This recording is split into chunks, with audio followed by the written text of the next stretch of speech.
का मैच का सिचुएशन था उसमें यही लग रहा था कि अपर एज था ऑस्ट्रेलिया को, और बहुत प्रोएक्टिव और बहुत एग्रेसिवनेस के साथ जैसा ऑस्ट्रेलियाई टीम हमेशा खेलती है। पैट कमिंस की कप्तानी में भारतीय टीम को पहली इनिंग में जिस तरह से आउट किया, और उसके बाद से लगा था कि भारत शायद फॉलो ऑन खेलना पड़ेगा, लेकिन 9वें विकेट की जो साझेदारी हुई बुमराह और आकाशदीप के बीच, उसने पहले तो फॉलो ऑन बचाया। फॉलो ऑन के बाद जब ऑस्ट्रेलियाई टीम दूसरी इनिंग खेलने आई, उसके बाद शुरुआती जो झटके लगे हैं ऑस्ट्रेलियाई टीम को, फिर वो उबड़ ही नहीं पाए उससे। और उसके बाद से हमें ये लग रहा था कि आज तो देखो, जो जैसे जैसे इस मैच का सिचुएशन रहा है, गाबा टेस्ट का जो पिछला 5 दिन रहा है, कई बार इंद्र देवता मेहरबान हुए, तो ऑस्ट्रेलियाई मीडिया में ये लिखा जाने लगा कि ये मैच जो है बारिश की वजह से ही शायद भारत बचा सकता है, या नहीं तो भारत की हार तय है। बिल्कुल इस तरह से एग्रेसिव हेडलाइंस लिख रहा था ऑस्ट्रेलियाई मीडिया। लेकिन जिस तरह से भारतीय गेंदबाजों ने 5वें दिन कमबैक किया है, उस कमबैक में तो फिर ऑस्ट्रेलिया भी यही चाहने लगा था कि किसी भी तरह से बारिश से या तो मैच ये धुल जाए, और नहीं तो फिर बहुत मुश्किल हो जाती। क्योंकि आप देखो 270-72 रन का जो टारगेट था, जिस तरह का बैटिंग लाइनअप है भारतीय टीम का, यशस्वी जायसवाल, केएल राहुल की जोड़ी, फिर 3 नंबर पे आते हैं शुभमन गिल, चौथे नंबर पे विराट कोहली, ऋषभ पंत और फिर रोहित शर्मा, ये जो पूरी बैटिंग लाइनअप है, उसमें अगर 5वें दिन भारतीय टीम को 50 ओवर खेलने को मिलता है, तो निश्चित तौर पर जिस तरह के कोच हैं गौतम गंभीर, और पूरा अप्रोच हमने देखा जो 50 ओवर का वर्ल्ड कप था या फिर T20 वर्ल्ड कप में जो रोहित शर्मा का अप्रोच था कि हर मैच में वो जीत के लिए जाते थे, तो शायद अगर टीम इंडिया आज वनडे के लिहाज से मान लो बैटिंग करने लगती, सोच लेती कि भाई 50 ओवर ही खेलने हैं, तो 50 ओवर के लिहाज से जो स्कोर था, ये स्कोर कोई बड़ा टोटल नहीं था और ये चेजेबल टोटल था। अगर भारतीय टीम उस लिहाज से खेलने लगती तो ऑस्ट्रेलिया के लिए मुश्किल हो जाता। ऑस्ट्रेलिया ये बेहद अच्छे तरीके से समझ रहा है। 5वें दिन का खेल था देखो, और लगभग पहले सेट में ऑस्ट्रेलिया की हालत ख़राब हो गई। ऑस्ट्रेलिया ने फिर डिक्लेयर किया, और किसी तरह से अगर ये मैच होता तो निश्चित तौर पर बहुत रोमांचक मैच दुनिया भर के दर्शकों को देखने में मिलता। दूसरी बात यह है कि जिस तरह के सिचुएशन से वो जो एक बहुत आइकॉनिक लाइन है गाबा टेस्ट से जुड़ी हुई, जो ऋषभ पंत ने मैच जितवाया था कि भाई टूटा है गाबा का घमंड, वो घमंड वाकई में आज फिर से टूट सकता था। दूसरी बार ऑस्ट्रेलिया, कह लीजिए कि पहले जो ऑस्ट्रेलियाई मीडिया लिख रहा था कि बारिश ने भारत को बचाया है, मैं समझता हूं कि बारिश ने ऑस्ट्रेलिया को बचा लिया है। क्योंकि टेस्ट मैच सेशन का खेल होता है, किस सेशन में कब खेल कैसे पलट जाएगा, और जो 5वें दिन का खेल था वो पूरी तरह से मुझे लगा कि भारतीय टीम इसमें बहुत अच्छा करने वाली थी। लेकिन 5वें दिन इंद्र देवता हम पर मेहरबान ज़बरदस्ती हो गए, आज नहीं होना था। अगर आज जैसे केएल राहुल और यशस्वी जायसवाल जिस पॉजिटिव माइंडसेट के साथ गए थे खेलने, अगर वो अप्रोच कायम रखता तो एक उम्मीद ज़रूर थी जीत की। और आपने शुरू में ही कह दिया कि भाई भारतीय टीम जीती है, निश्चित तौर पर ये जीत ही है। क्योंकि जब भी कोई टीम इतने नीचे से, जब आपको पता है कि टेस्ट मैच का सिचुएशन बहुत ख़राब है, आप वहाँ से वापस आके 5वें दिन पे कमबैक करते हो और एक विनेबल सिचुएशन में जाते हो, आप उम्मीद कर सकते हो कि आपकी टीम जीत रही है। तब ये चीज़ जो है, हम क्या माइंडसेट, अच्छे माइंडसेट के साथ मेलबर्न जाएगी टीम, तो इसीलिए आपने जो शुरू में कहा ना कि जीते हैं, ये ड्रॉ किसी जीत से कम नहीं है। और ऑस्ट्रेलिया के लिहाज से ये उनके, मतलब जब आप एनालिसिस करेंगे पैट कमिंस, उनके कोच, टीम मैनेजमेंट, तो निश्चित तौर पर ऑस्ट्रेलियाई मीडिया भी यही कहेगी कि भाई एक तरह से भारत ये मैच जीता ही है। इस वक्त बॉर्डर गावस्कर ट्रॉफी सीरीज खेली जा रही है, जो कि भारत और ऑस्ट्रेलिया के बीच 5 मैचों की टेस्ट सीरीज है। इसमें अब हमारे पास सिर्फ 2 टेस्ट मैच बाकी हैं। एक भारत ने अपने नाम कर लिया है, एक ऑस्ट्रेलिया ने अपने नाम कर लिया, और एक मैच ड्रॉ हो चुका है। तो प्रकाश जी, आपको क्या लगता है, ये 2 मैच जो ऑस्ट्रेलिया, क्या ये भारत के पास आ जाएंगे? आप ये देखो कि जो 4 दिन का मैच था इस टेस्ट मैच में, वो चारों दिन एक तरह से ऑस्ट्रेलिया के नाम रहे हैं। अगर लास्ट सेशन चौथे दिन का छोड़ दें, जिसमें बुमराह और आकाशदीप की पार्टनरशिप हुई और हम लोग फॉलो ऑन बचा ले गए, वहाँ से पहले जब आप देखोगे तो हम कहीं गेम में थे ही नहीं। हमारा टॉप ऑर्डर पूरी तरह से फ्लॉप था। जडेजा और केएल राहुल को अगर निकाल दें बैटिंग लाइनअप से तो कोई टिका ही नहीं। नीचे आकाशदीप और बुमराह ने फॉलो ऑन बचा लिया। आप जब इस मैच के पॉजिटिव्स देखोगे तो ये कि एक जीता हुआ मैच ऑस्ट्रेलिया को ड्रॉ खेलना पड़ा है, और एक हारा हुआ मैच भारतीय टीम ने ड्रॉ करा लिया है। तो इसको देखेंगे जब आप क्रिकेटिंग साइंस के लिहाज से देखोगे या क्रिकेटिंग सेंस के लिहाज से देखोगे, तो आपको ये समझना पड़ेगा जो भारतीय टीम अगले टेस्ट मैच में पहुंचेगी उसका माइंडसेट बहुत पॉजिटिव रहेगा।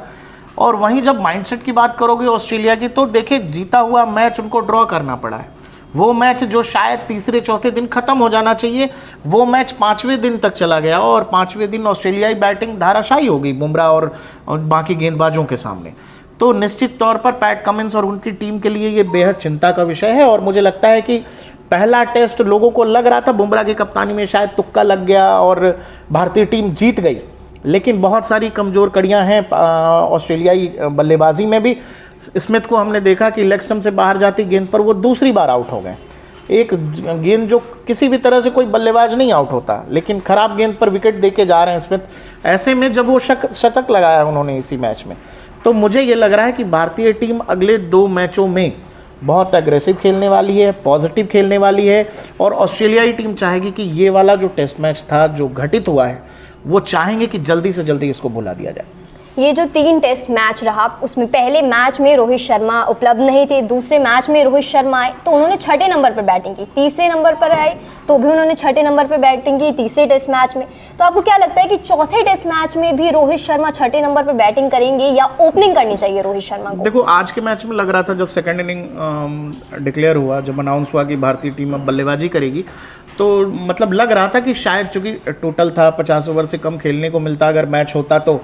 तो शायद लोगों को लगा, क्रिकेटिंग एक्सपर्ट्स मान रहे थे कि शायद अब कप्तान खुद आएंगे ओपनिंग करने, लेकिन उन्होंने केएल राहुल को ही भेजा। तो मुझे लगता है कि वो केएल राहुल को इस माइंडसेट में रखना चाहते हैं कि भाई आपको जो मौका मिला है, आप मतलब कई बार होता है खिलाड़ी जब टीम से बाहर होता है तो उसको लगता है कि उसको पूरे मौके नहीं दिए गए, वो अपने आप को एक्सप्लोर नहीं कर पाया, तो कई बार ये बात कप्तान तक भी जाती है। और रोहित शर्मा जिस तरह के कप्तान है, वो चाहेंगे कि केएल राहुल जैसा खिलाड़ी उसको ऐसा ना फील हो कि उसको वो मौके नहीं दिए गए। तो मुझे ये लग रहा है कि शायद चौथे मैच में भी अगर बहुत कुछ नहीं बदलता तो शायद रोहित नीचे ही खेलेंगे रुजू, क्योंकि जब इस मैच में मतलब जो निर्णायक मैच था देखो, और ओपनिंग में आपको पता है कि जो टोटल मिला था वो टोटल अचीवेबल होता कि जिस तरह से यशस्वी जायसवाल आक्रामक इनिंग खेलते हैं, रोहित शर्मा भी अगर ओपन करते तो उनका गेम भी बहुत एग्रेसिव है, बावजूद वो ओपन में नहीं आए। तो मुझे ये लगता है कि अब ये चौथे 5वें टेस्ट तक जाएगा, कप्तान नीचे ही खेलेंगे और राहुल को ओपन करवाते रहेंगे। भारतीय फैंस के लिए बड़ी खबर, भारत और ऑस्ट्रेलिया के बीच का तीसरा टेस्ट मैच भारत ने जीत लिया है। जसप्रीत बुमराह ने लगातार गेंदबाजी बहुत बढ़िया की, बल्लेबाजी बहुत बढ़िया की। आकाशदीप ने भी गेंदबाजी बहुत बढ़िया की और बल्लेबाजी भी बहुत बढ़िया की। अरे घबराइए मत, भारत ने मैच जीता नहीं है। भारत और ऑस्ट्रेलिया के बीच का ये टेस्ट मैच ड्रॉ हो गया है, लेकिन ये ड्रॉ हुआ मैच भारत के लिए जीत से कम नहीं है। हमारे साथ मौजूद है प्रकाश ललित जी, बात करते हैं इनसे। बिल्कुल ठीक कह रहे हो रिचू आप कि ये जो ड्रॉ है ना, ये किसी जीत से कम नहीं है। जिस तरह का मैच का सिचुएशन था उसमें यही लग रहा था कि अपर एज था ऑस्ट्रेलिया को, और बहुत प्रोएक्टिव और बहुत एग्रेसिवनेस के साथ जैसा ऑस्ट्रेलियाई टीम हमेशा खेलती है। पैट कमिंस की कप्तानी में भारतीय टीम को पहली इनिंग में जिस तरह से आउट किया, और उसके बाद से लगा था कि भारत शायद फॉलो ऑन खेलना पड़ेगा, लेकिन 9वें विकेट की जो साझेदारी हुई बुमराह और आकाशदीप के बीच, उसने पहले तो फॉलो ऑन बचाया। फॉलो ऑन के बाद जब ऑस्ट्रेलियाई टीम दूसरी इनिंग खेलने आई, उसके बाद शुरुआती जो झटके लगे हैं ऑस्ट्रेलियाई टीम को, फिर वो उबड़ ही नहीं पाए उससे। और उसके बाद से हमें ये लग रहा था कि आज तो देखो जो जैसे जैसे इस मैच का सिचुएशन रहा है, गाबा टेस्ट का जो पिछला 5 दिन रहा है, कई बार इंद्र देवता मेहरबान हुए तो ऑस्ट्रेलियाई मीडिया में ये लिखा जाने लगा कि ये मैच जो है बारिश की वजह से ही शायद भारत बचा सकता है, या नहीं तो भारत की हार तय है। बिल्कुल इस तरह से एग्रेसिव हेडलाइंस लिख रहा था ऑस्ट्रेलियाई मीडिया, लेकिन जिस तरह से भारतीय गेंदबाजों ने 5वें दिन कमबैक किया है, उस कमबैक में तो फिर ऑस्ट्रेलिया भी यही चाहने लगा था कि किसी भी तरह से बारिश से या तो मैच ये धुल जाए, और नहीं तो फिर बहुत मुश्किल हो जाती। क्योंकि आप देखो 270-72 रन का जो टारगेट था, जिस तरह का बैटिंग लाइनअप है भारतीय टीम का, यशस्वी जायसवाल, केएल राहुल की जोड़ी, फिर 3 नंबर पे आते हैं शुभमन गिल, चौथे नंबर पे विराट कोहली, ऋषभ पंत और फिर रोहित शर्मा, ये जो पूरी बैटिंग लाइनअप है, उसमें अगर 5वें दिन भारतीय टीम को 50 ओवर खेलने को मिलता है तो निश्चित तौर पर जिस तरह के कोच हैं गौतम गंभीर, और पूरा अप्रोच हमने देखा जो 50 ओवर का वर्ल्ड कप था या फिर T20 वर्ल्ड कप में जो रोहित शर्मा का अप्रोच था कि हर मैच में वो जीत के लिए जाते थे, तो शायद अगर टीम इंडिया आज वनडे के लिहाज से मान लो बैटिंग करने लगती, सोच लेती कि भाई 50 ओवर ही खेलने हैं, तो 50 ओवर के लिहाज से जो स्कोर था, ये स्कोर कोई बड़ा टोटल नहीं था और ये चेजेबल टोटल था। अगर भारतीय टीम उस लिहाज से खेलने लगती तो ऑस्ट्रेलिया के लिए मुश्किल हो जाता। ऑस्ट्रेलिया ये बेहद अच्छे तरीके से समझ रहा है। 5वें दिन का खेल था देखो, और लगभग पहले सेट में ऑस्ट्रेलिया की हालत ख़राब हो गई। ऑस्ट्रेलिया ने फिर डिक्लेयर किया, और किसी तरह से अगर ये मैच होता तो निश्चित तौर पर बहुत रोमांचक मैच दुनिया भर के दर्शकों को देखने मिलता। दूसरी बात यह है कि जिस तरह के सिचुएशन से वो जो एक बहुत आइकॉनिक लाइन है गाबा टेस्ट से जुड़ी हुई, जो ऋषभ पंत ने मैच जितवाया था कि भाई टूटा है गाबा का घमंड,